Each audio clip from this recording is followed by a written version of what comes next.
Hey, I'm Scott and welcome back to the channel. So today I want to discuss how to develop a bigger shoulder turn for your golf swing. So I'm going to cover some swing tips, setup tips, and I'm going to give you some exercises to help you increase your shoulder turn. So over the years I've been known for being able to create a pretty big shoulder turn in spite of my age.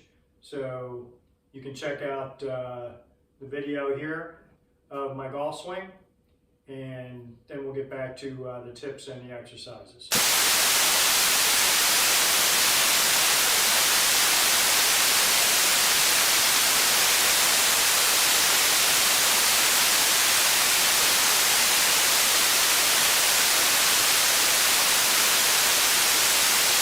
Okay, so from that slow-mo swing, or slow-mo video of my golf swing, you can see that I get a pretty big turn past actually 45 degrees as far as being able to turn the shoulders away from the target. So what you want to do first, especially if you have a lack of mobility in the hips and the shoulders, is set up with your toes, especially the toe of your trail foot. Your toes pointed out more at an angle. So if you have your foot pointed straight in front of you, which would be perpendicular to your to the line to your target, then that's going to limit your mobility in your hips. You're going to feel that pressure as you turn the hips into your knee.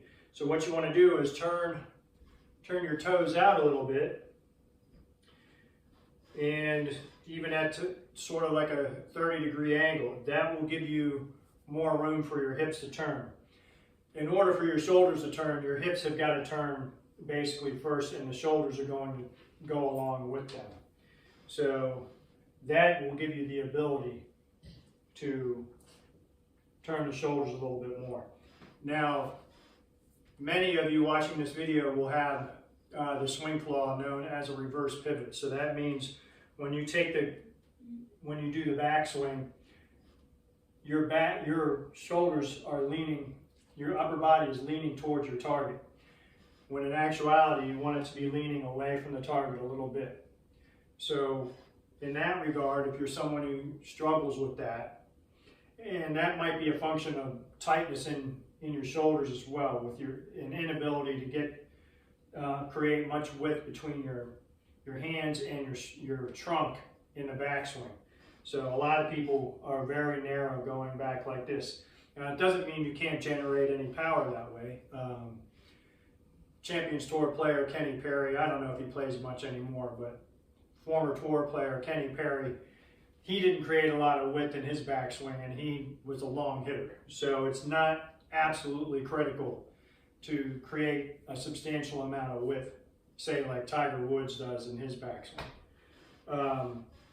So what you want to think about, if you're one of those players that has that reverse pivot going on in your backswing, you want to feel like the center of your chest is turning away from the target and over your back foot. So you just have to practice this particular move and get used to that feeling. So you can start out standing straight up, and then you can get into your golf posture and try to feel that happen. So if you've got stiffness in your neck and whatnot that forces your head to kind of tilt towards the target, that's not a huge issue. Mine does that a little bit, as you've seen in my golf swing video. So not to worry. So those are the main tips that I have as far as your golf swing goes. So turn the toes in your trail foot out a little bit more, say about 30 degrees. That gives your hips more room to turn. And then feel your solar plexus turning over your back foot. That gets your body leaning away from your target rather than have that reverse pivot going on. So this will allow you to create more shoulder turn in the golf swing as far as just working on the swing mechanics. Okay, so next up we're going to get into some exercises to help you develop some flexibility so that you can create a bigger shoulder turn. Okay, so one of the exercises I've always done ever since I was a kid to work on generating a bigger shoulder turn was to use something like a broomstick or my driver if I was at the driving range or on the golf course, and now something like a bow staff like I have here, which I used to train with when I trained in Kung Fu years ago. So the way I do this is I put the staff behind my neck. I extend the arms to either end of the bow staff, and you can just do this with a driver with your hands on the club like this, or a broomstick if it's not quite as long as this bow staff. And then I simply turn in either direction. So I start off going nice and slow.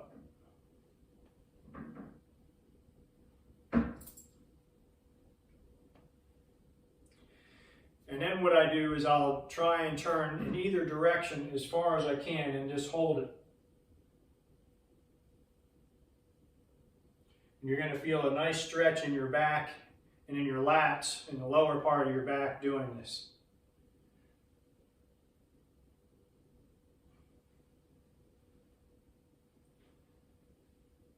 So you'll notice that my hips are turning as well as the shoulders.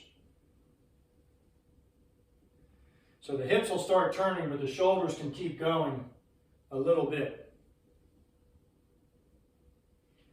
And that's what will help you create a nice and big shoulder turn in your backswing. So another way I do it is I'll actually get in my golf posture and rotate this way.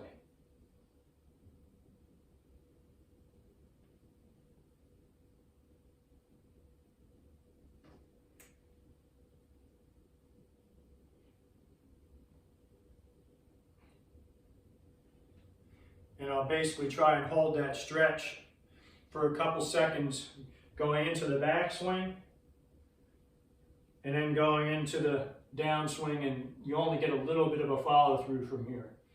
So you're going to feel a nice stretch in your chest and through your whole back, just like that. Now another exercise that you'll want to do with a broomstick or a staff like this is sit in a chair.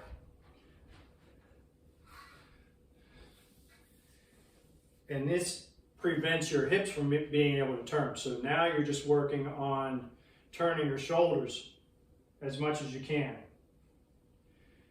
So again, try and do a nice deep stretch and hold it for a couple seconds. And just go and do that in both directions. So with all three of these movements, do as many repetitions as you like. Anywhere from 10 to 20 or whatever.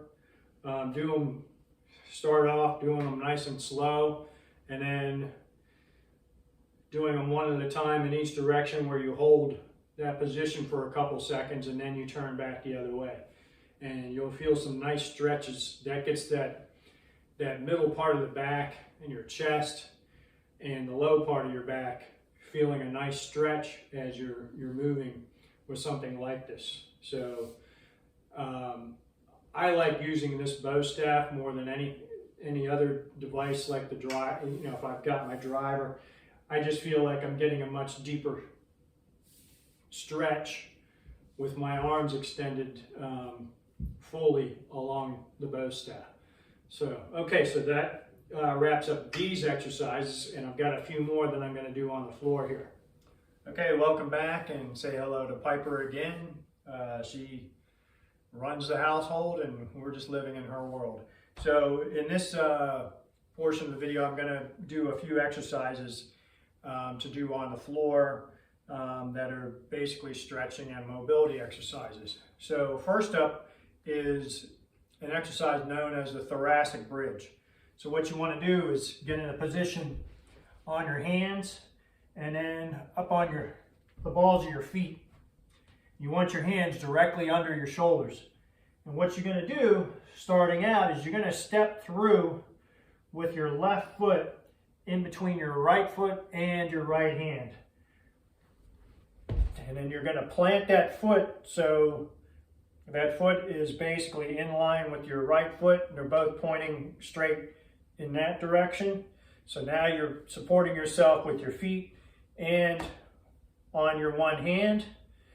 Your right arm extends out to the left and you push those hips up. So you notice that I've got a little bit of a twist in my spine. You're going to feel a nice stretch in your back and in your glutes and in your hips. Then you're going to step back through to the original position. And then you're going to go in the opposite direction.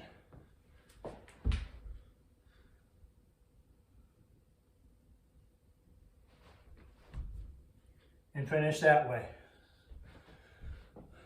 So basically, you're just holding that stretch just for a few seconds. And really all you need to do is repeat that on both sides twice for a total of about 30 seconds. If you can do this every single day, you're going to get a nice stretch in the hips and in your spine. So it's the thoracic bridge. It's mainly to try and get a little bit more mobility in your hips and the middle portion of your back. And I highly recommend it. It's really good for people who sit at a desk all day for a job. All right, so next up is basically a spinal twist, a seated spinal twist. So we're going to go in this direction. So take your right foot, slide it under your left knee, pull your left foot back, grabbing onto your shin like that.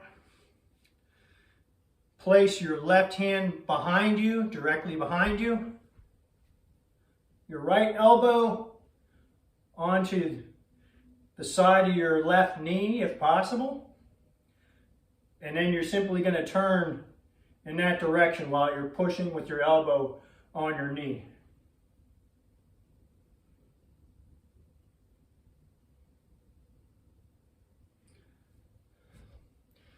And then you're going to want to do that on the other side. So what you do is you grab the top of that foot that's going to be pulled back behind you. Pull it back as far as you can, and then pull this right foot back as far as you can. And again, elbow on the back of that knee. Try and sit nice and tall. Hand behind you, so you're pushing down with your trail hand, and now you're going to turn.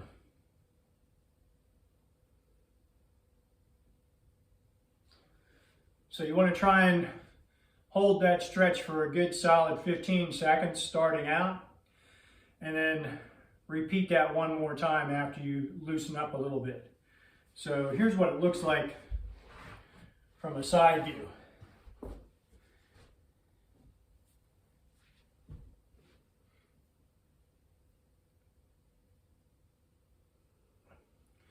And you're going to feel that all the way from your low back on up into your lat and up into your thoracic portion of your back. So that's a seated spinal twist. And the last exercise we're going to do today is you're going to lay flat on the floor, feet together, your knees are pointed up. You're going to outstretch your hands to either side of your shoulders, in line with your shoulders. So you're forming basically a cross with your arms. And now what you're going to do, without lifting your shoulder blade, turn and keep your knees together. Turn your hips as far as they will go. And you want to keep both of your shoulder blades on the floor.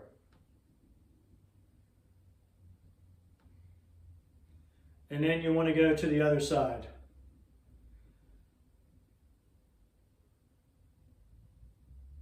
So you're going to feel a stretch in that low back and in your hips. The idea here is that you're moving the hips independent of the shoulders. The bigger the hip turn that you can generate, the more of a shoulder turn you're going to be able to generate in the long run as well. So here's what it looks like from this position.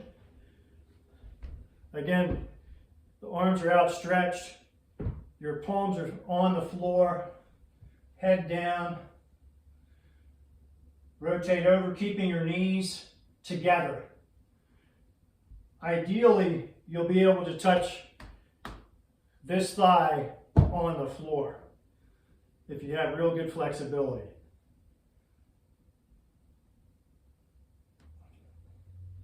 And then to the other side.